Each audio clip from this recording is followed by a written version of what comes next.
Bismillah ar-Rahman ar-Rahim. Welcome everyone. We're going to have a somewhat different talk today in the sense that most of these talks are about Sufism, but it's related. The subject is related. It's called marriage. Very necessary, important subject, especially nowadays. Now, the Quran Karim tells us about marriage, but it doesn't go into very many details. And essentially, the point is, it's mentioned a couple of times, to arrive at sukun, sakina, peace, being peaceful. In other words, the marriage being a refuge. And my sense is that the marriages were probably a lot more peaceful at the time of Muhammad Sallallahu and the Sahaba than they are now. In fact, the experts like John Gottman, that we'll be talking about shortly, say that if you follow the average American marriage now for long term, the divorce rate is, depending on the figure, somewhere between 40 and 60%. So almost half the marriages end up in failure, quote unquote. So we'll talk about that shortly. What does it mean for a marriage to be successful, and what is a failed marriage? And that definition, failed, means they get divorced. But I'm by no means convinced that a divorce is a failure. Divorce can be an appropriate adaptation to an impossible situation. I prefer people to be divorced than to be killed by the ex-spouse, or in the case of women, and in the case of men, driven to deep depression, which I've also seen from being abused by their female spouses. So it can work both ways. So we're talking about how to make marriages work, but what first thing we have to address, and I'm afraid this isn't properly addressed in most circles, is what is actually a successful marriage. Okay, most people, when they think about a successful and a failed marriage, the idea is it continuing, or did it end up in separation and divorce? I reject that definition completely. In other words, there's a lot of divorces that are actually, in our time, the right outcome because the situation was intolerable. I preferred divorce to constant conflict or to abuse. And there are a lot of marriages that are considered successful because they continue, but yet they're creating misery and fitna and conflict on both sides. And there is some scientific evidence out there, I haven't looked at it for a while, that it's better for parents, for example, who are fighting all the time to get divorced than to stay together and have the children witness their constant conflicts. So what is, all this being said, what is a successful marriage? Okay, this is the way I would define it, and then I'll tell you about a story which was close at hand of what I consider a non-successful marriage that the people involved thought was successful. Okay. So a successful marriage, I would say, has three criteria. One, it contributes to the well-being of both parties. That's the Quranic principle of sakina, that keeps both parties, helps both parties attain afia, peacefulness, well-being. I don't think anyone could deny that. Number two, it has to promote the development, primarily spiritual but also personal, of both parties. If the marriage ends up being an obstacle to the spiritual development of either the man or the woman, then that is not a successful marriage. Sorry, even if it continues. Okay, the marriage should contribute both to their well-being and to their improvement in spirituality and in character over time. And I would add in a third criterion, that is, there should be a significant amount of communication. of some sort or another. It can be on any level, whether it be intellectual or emotional or spiritual. There should be some communication. Some marriages succeed, quote unquote, because the two people don't talk to each other, so they don't get into any trouble. But there's nothing dynamic going on. They're just stagnating together, a kind of symbiotic stagnation. And I'm sure some of you have seen marriages like that. Now, I won't name him, but I want to show you where I think people get it wrong in terms of what is success and what is failure.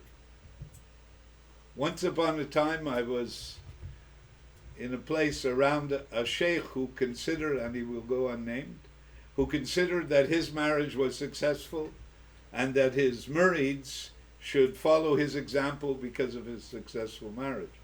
While I was in his neighborhood, I noticed a few people came to talk to me because they knew I was a psychiatrist, and I realized that this sheikh's wife was giving bad psychiatric advice to people, very detrimental, negative, counterproductive psychiatric advice, which she never should have been doing. I tried to talk to her, it went nowhere, and finally I went to the sheikh himself and I said, you have to talk to your wife, she's giving real bad advice to your murids and some of them are ending up in the psychiatric hospital because of it. He said, I couldn't do that. I said, why not? He said, that would kind of upset the apple cart. That would create a lot of problems for me in my marriage. And yet he considered his marriage a successful marriage. If you can't tell your spouse something that they're doing wrong, if you can't tell your spouse some truth that they're not aware of, then your marriage is not successful. Not in my books anyway. This is a failed marriage no matter how long it continues. Okay, so I hope you're getting the point of marriage, ideally in its successful form, should be an aid to your development, your understanding, your growth, your well-being, and not the inverse. Sometimes, I don't know if any of you had this, I haven't been going much to restaurants for a while, especially since the pandemic, but when I used to go, I used to see these elderly couples, they seem to be in their 70s, maybe even older, squabbling over in the restaurant. Now these people have been together for 50 years and they're still fighting all the time. Allahu Akbar. And there's an interesting anecdote here. I'll tell you, it doesn't necessarily fit in exactly with the theory, but you'll see how we can get it wrong. So when I was doing my psychiatric training in geriatrics, we had a very good teacher who told us the following anecdote. A man came to him in his late 70s in a deep depression. And so the doctor did a case history, as we do, and he said, I don't get it, the man said. I've been married to this lady for 50 years. It's been misery. Every day I prayed. He probably wasn't even a believer, but he was in desperate enough situation that he prayed to God, take her out of my life. 50 years. And now she died. It's a few months later, and I'm depressed, and I'm missing her after 50 years of fighting. Okay, so things aren't what they seem to be, obviously. There was obviously a lot of attachment, and maybe if these people had the appropriate help, it's hard to get help, by the way, something I haven't talked about, but most marital therapies are a complete failure. So you better be careful who you go to see for marital therapy, because it doesn't work most of the time, and the researchers have confirmed that. So you need to be careful. There are some good couple therapists. We'll mention two today.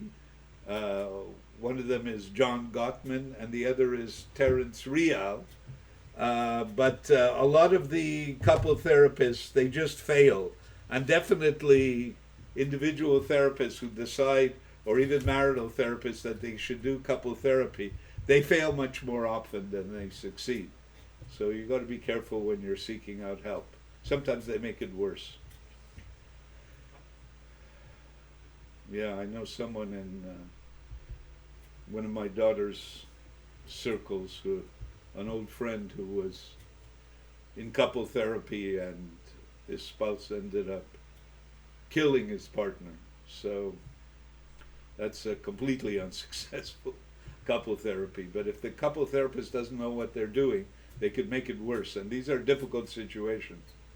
You know, when they asked the psychiatrists, I saw a study on this, the American Psychiatric, what areas of intervention they like doing. They gave them 50 choices. This was the presentation at a conference. They gave them 50 choices in what they like to do in their psychiatric practice. Number 50, the worst, was ECT, electroconvulsive therapy. The psychiatrists hated that. We're not surgeons. We don't like doing that kind of stuff. But 49th out of 50 was couple therapy. That's how difficult it is, because you're often in a war zone and you don't know what to do, and it's hard to sort out the truth from the falsehood. So couple therapy, very tough. Okay, so let's get a little more optimistic here. We're going to talk about two people, basically, and I urge everyone, whenever you hear a presentation, here or anywhere else, do your follow-up. Don't be a lazy millennial who just wants to be spoon-fed knowledge. Do your follow-up. If you want to follow up, these are two people to follow up with. John Gottman, no, that's here. Sorry, it's the opposite way on the screen. John Gottman and Terence Real. And I've read and watched a lot of their stuff. John Gottman was, wrong one again. John Gottman was a researcher. He's at the Seattle Institute for Family Therapy, Family and Marital Therapy, I believe, a brilliant researcher. They filmed couples for 25 years. They had couples come in for the weekend and they filmed them just to understand their interactions. Okay, that's John Gottman. So he's the more scientific guy, more study research, and Terence Real is a clinically brilliant couple therapist. I can tell by reading his stuff. He doesn't let you get away with BS. Amongst other things, one of the big BS's in couple therapy is that you shouldn't take sides. How can you and he points out, no, you have to, if someone's doing something wrong, you have to take sides. But they teach you not to take sides. That's one of their ways that they fail over and over again in couple therapy, because the truth has to rule. John Gottman, okay, Seattle.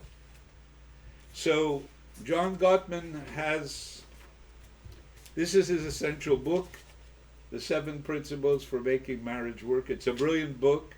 I suggest anyone who is due to get married or knows people who he wants to help get married, have a look at his book. And I obviously I won't be able to cover most of the content, but I'll take out 2 essential aspects. Okay? What are those, Hadi? I'm going to put my student on the spot. Repeat the question. What are the 2 essential teachings that we get from John Gottman? The 5 golden hours. The 5 golden hours, we'll talk about that. And you have to tell your partners their good points. no, the 4 horsemen of the apocalypse. Oh, right. It's an interesting title. What are the 4 horsemen of the apocalypse? What leads to the collapse of marriage, in other words? And he found there were 4. I know those. Okay, go ahead. So, okay, wait. So there's vengeance, or is that not in one? No, that's later. Okay, we'll take him out off the hot seat here, Hadi, and we'll have him reread the text, because Hadi just recently got married. Pray, anyone who is a believer, please pray for him and his marriage.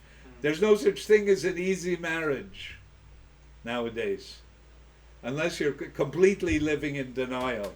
and that's a recipe for disaster. There's no easy marriage. You know, I once had a psychoanalyst teacher, and he was working in Westmount, the rich area of Montreal, and people say, "Oh, you have all these easy Westmount housewives who have nothing better to do than psychoanalysis. It must be a breeze." And he said, in all my career, he was already in his 70s, he said, "I've never had an easy patient." It's true. There's no such thing as easy people. There are people who may fool you into thinking they're easy people. There's no such thing as easy marriage. So don't buy into that illusion. Okay. So number one horseman of the apocalypse is contempt. And Gottman said he could pick it up in the first interview. Sometimes it's just sneering at what the other person says, or eye rolling, or guffawing, kind of thing. Contempt. He said when he would see it in the first interview, he said 95% of these marriages ended in divorce. He could predict it just from that alone. That's the worst. So you want to be careful of not getting into contempt on either side. You have to be respectful. Number two is criticism, but he didn't mean just, you should have cooked the chicken a little longer or a little less long, or, simple criticism. He meant by criticism character assassination. You should have cooked the chicken a little longer. You're such an incompetent. Everything you do, in a flaky manner. That's criticism. Character assassination. When you're getting to there, you're in trouble already. So avoid that. And if you want to criticize someone for it, keep it narrow. Keep the focus narrow. Don't go into, denouncing the other person's basic humanity. Defensiveness, which is often a male characteristic. And I think the first two are more often female characteristics. The last two, defensiveness and stonewalling, although I've seen female stonewallers also. They sulk for days and weeks on end when they're upset. But stonewalling, that's a relief. Yeah, the classic paradigm is the husband who's reading his newspaper and the wife is berating him. All you do is watch sports shows and read the newspaper, and you don't care about us at all. And he's just sitting there drinking his tea and reading his newspaper. He's stonewalling. He's blocked her out. That's the only way that the marriage is surviving, and that's the way you have, quote unquote, a successful marriage. That's a failure, stonewalling. So contempt, criticism as character assassination, defensiveness, in other words, learn to listen, and stonewalling. Now, Gottman is also a positive guy. I think originally his approach is CBT, behavioral therapy, so he wants to give people concrete things to do. And so he invented the 5 magic hours, which I had a client who bought the second edition. Now they've added in a 6th hour. I'm not sure it's such a brilliant idea, but it's a 1-hour business meeting once a week. Try that out when you're not getting along with your spouse. A business meeting, you might as well be negotiating with Hamas. Stop. Okay, so 5 magical hours. The first thing is, when you leave in the morning, it's a protocol. Always touch base for a couple of minutes. Tell your partner about what you're expecting during the day, positive and negative, and just check in with your partner as you're going to work. This is assuming people who are going to work. And when you come back, do a debriefing, reunion, rejoining, say, "Oh, my boss, he was a pain in the neck today," or "I had a wonderful meeting at work, everyone thought my idea was great," or something. Debrief after work, a few minutes every day. Express appreciation, a couple of minutes every day. whatever. There's always something to find appreciation for. So do that. Make physical contact, hugging, kissing, touching, a couple of times a day. It doesn't take a lot, but put it in. And the thing I found that was often most missing, especially with couples who have young children, is have a date. He gave it 2 hours. It may take longer. It may take you a half an hour to get there and a half an hour back. But take time out to be like you were before you got married without the children. Okay, so you can renew, if you want, the romantic dimension or the thing that got you started in this relationship. You'll only refine when you get out of your current domestic context, away from the children and all the difficulties and joys, whatever that they produce. Find a babysitter. Don't cheap out. Pay for a babysitter, and once a week have a date. It will do your couple wonders of good. So that's a brief resume of the bad stuff and the good stuff in marriage according to Gottman. There's a lot more in this wonderful book, The 7 Principles for Making Marriage Work, available on Amazon. I highly recommend it. Now the other guy who is less research oriented, but I think a better observer of what's really going on, and when you read his clinical vignettes, you see that he doesn't let people get away with their shtick. He doesn't go for this, we got to be even on both sides. If he sees someone doing wrong, he'll tell them straight out. His clinical stories are wonderful. His name is Terence Real. I just went through a whole series of lectures by him on what they call summits on relationships, and he's a brilliant observer. And I think probably his greatest contribution that people can operationalize, actualize, how do the Americans call it? Actionable intelligence. So this is Terence Real's actionable intelligence, are the 5 things not to do. It sounds negative, but it's actually very positive. Okay, the positive is harder to formulate because it's more, we understand. Be loving, state your needs, be considerate, be cherishing, all of these things, they're kind of instinctive. We all know the right way to be. But what we don't know is when we're going about it the wrong way.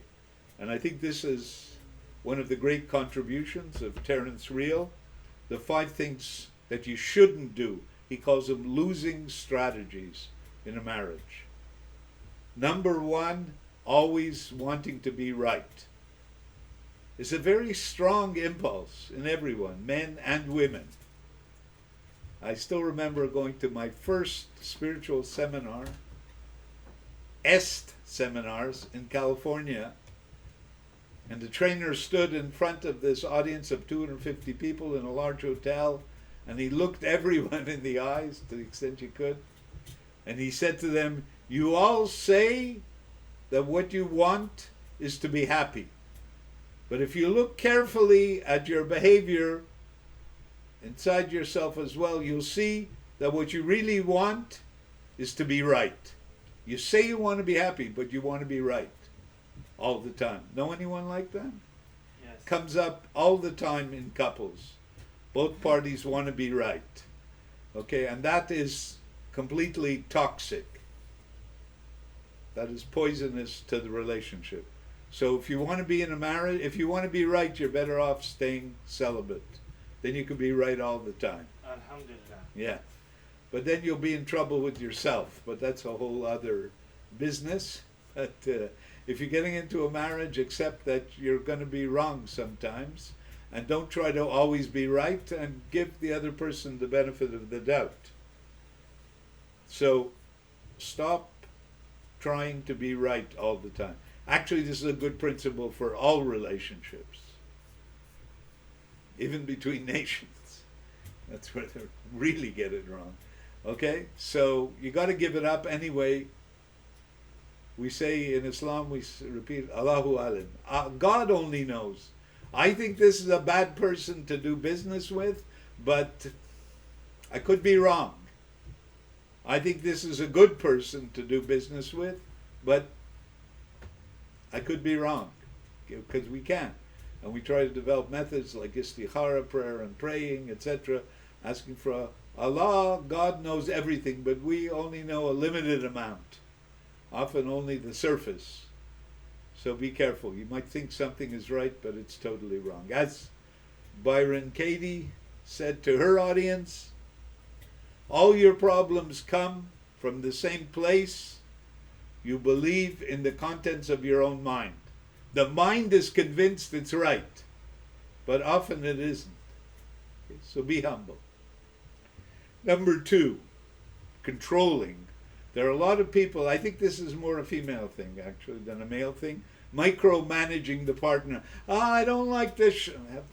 Fat clients say, I don't like the shoes you're wearing this morning. Why don't you change them? You shouldn't be wearing this. Your hair should be longer, shorter, wider, darker. You know, micromanaging. I don't like you wearing Sunnah clothes. Why don't you wear Western clothes? Whatever the scenario is, to the extent if someone's doing something obviously wrong, okay. But other than that, let people be. Don't be a micromanager, or as they call it in the United States, don't be a helicopter parent, and don't be a helicopter spouse. So stop trying to control the other. We have enough trouble controlling ourselves. Why should we be controlling others? It doesn't mean if they're doing something obviously wrong, that's another thing. But don't micromanage. And for the Muslims who may be listening here, go back to the story, the seerah of the Prophet. He was not a micromanager. He would tell people things occasionally. He would tell them when they were doing wrong, but he wasn't trying to direct. And he had a lot of people with all kinds of character problems around him, and he wouldn't try to micromanage. I guess he understood this was all from Allah, and he had to deal with it. And if they were doing something outrightly wrong, then he would tell them. But otherwise, he would let them be. And that's probably one of the secrets why people loved him, because he accepted them as they are. So don't micromanage. Also with your children, don't micromanage. They're going to have to, I've been posting these little pictures, it's very interesting, of first ducks with their ducklings, and then geese with their goslings. And you watch the parents, they're different. The ducks and the geese are different. But in either case, they don't, and I've seen pictures in Africa of lions with their lion pups. They will protect them at times, but they don't try to show them everything what to do. You got to let the other person learn on their own, regardless. So don't micromanage. Now the third one, this is very American actually, that Rio talks about, is unbridled self-expression. Okay. Now this is something we were taught in humanistic psychology, in American kind of cultural ethos. Just say it like it is, man.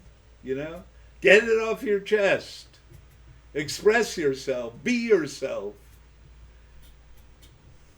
Sometimes there's a play. But unbridled self-expression is not good. I still remember a seminar, 1975, been around for a while, with Stanley Kellerman, who was one of the first therapists. He was actually a chiropractor, but also a therapist, to realize that all these cathartic therapies, primal scream and bioenergetics and all of these therapies, we used to have our clients smashing the mattress with a tennis racket or shouting at their spouse when they weren't there as a psychological exercise. And he said, I stopped doing it all. The people were shocked. Everyone was convinced that was the way to do therapy, catharsis. He said, I stopped doing it. They said, why? He said, it doesn't work. You get out your anger, it's like a well. You take out some water and it fills up with more water. You get rid of your anger and more anger comes. And more anger comes. We have that teaching in Islam. A man came to the Prophet ﷺ and he said, what advice do you give me? He said, don't be angry. And he said, what else? Don't be angry. What else? 3 times he told him, don't be angry. He He didn't mean don't be angry, actually. He meant don't express your anger. Because he too would get angry in the Sabbath. Don't start shouting and throwing objects, and certainly don't physically assault. Don't express your anger. Because if you express it, more will come. Okay, so unbridled self, you don't really get over it, you know. If you express it, sometimes it's okay to cathartic, especially with a third party. So you're not assaulting directly the person who's pissing you off. Okay, sometimes you can cathartic and say, yeah. But don't just let it all out. Don't blow up. It just makes everything worse. Unbridled self-expression. Don't go there. Learn to control it. If you're getting really angry in a couple, often the best thing to do is go for a walk. I had one client a year or two ago. Her husband was like that, and he figured out, just go for a walk. He had a gym subscription. Go do your workout at the gym. By the time you come back, the anger is gone, usually. Goes quite quickly. Okay, so no unbridled self-expression. Retaliation. This can go both ways, but women are good at this in very subtle ways also. If the man folk didn't do what they expected them to do, they'll pay them back in numerous kind of ways. Sorry, honey, I have a migraine tonight. This is the stereotypical way, but there are a lot of ways of retaliating, and they're unhealthy. So you got to learn to not to retaliate, but to manage. If you're frustrated and feeling resentment, you got to learn how to manage it. The last one is withdrawal. You just leave the scene. Okay, but in terms of, and then people withdraw, and some people, we used to call this emotional divorce. They're still together, but one party or both parties have just pulled out a lot. They've withdrawn from the relationship, even though they're still physically there. So what do you do when you're angry and upset and have to deal with a problem? I'll just add in another author here. I don't have his book with me right now, but you can look up, research. Remember, don't just participate in spiritual entertainment. Say, oh, this guy, he talks nicely, I'll just watch him and enjoy it, and it's just as good as Netflix. Research, follow up. That's one of my instructions to my students and my auditors, the people who are listening. Nonviolent communication, Marshall Rosenberg. This is a good way, a very good way, one good way. There are other ways. You can go to my blog and look up the Fabulous Fours, the various ways that you can assert yourself without being obnoxious. And Marshall Rosenberg has a 4-step process. The first is, and it goes from observation to feeling to needs to requests. And it goes something like this. I notice that every time I bring up my mother, you get angry with me. And you start denouncing her. Okay, that's the observation. It can take so many different forms. I'm just making one up here. When you get angry like that, it makes me feel anxious and disrespected. Needs. I need to feel that we're trying to work together on these problems, that we're not at odds with each other, fighting with each other, but we're trying to resolve them together. So I would ask you next time, request now, I would ask you next time, I bring up the subject of my mother and it upsets you, to talk to me about it in a non-aggressive, in a reasonable way. But, your mother did this and she did that and that's why I'm upset. So I'd ask you next time not to blow up, to wait till the steam has blown over, to wait until you're calmer, and then we can talk about my mother. It's not my mother, by the way. She's deceased quite a while ago. But the next time, if that's the subject, the mother-in-laws are very well known, as troublemakers. So we have to be able to detox that also. People don't know that, but In the Yiddish language, the word for mother-in-law is practically a swear word. Okay, so doesn't mean that all mother-in-laws are bad, but they can be troublemakers. I've seen that in a lot of my clients. The mother-in-law as a troublemaker. But anyway, that's a whole other subject. So learn how to do this NVC, nonviolent communication, observation, feelings, needs, requests, and then see where that takes you. So I've given you a lot of stuff in a very short period of time. Research, think about it. If you have any questions or comments, you can put them here on the YouTube site. I'm always happy to look at people's comments. You can also find me on Facebook, or my email is not that hard to find through our blog. I'd be happy to interact with you on any of these questions. If some people need counseling, there's counseling available at SufiPilgrimsProgress.com. There's a whole website and a lot of interesting stuff there. Subhana Rabbika Rabbil Izzati Amma Yasifun wa Salamun ala Mursalin walhamdulillahi rabbil alamin. We ask Allah for help to help us to live in harmony in this very unharmonious time. Ameen. To live in harmony in our couple relationships, in our family relationships, in all our friendship relationship, in our professional. Oh Allah, give us this niyamat, this gift of harmony, sakina, in all of these dimensions. Ameen, ameen, ya Rabbil Alameen. Al-Fatih.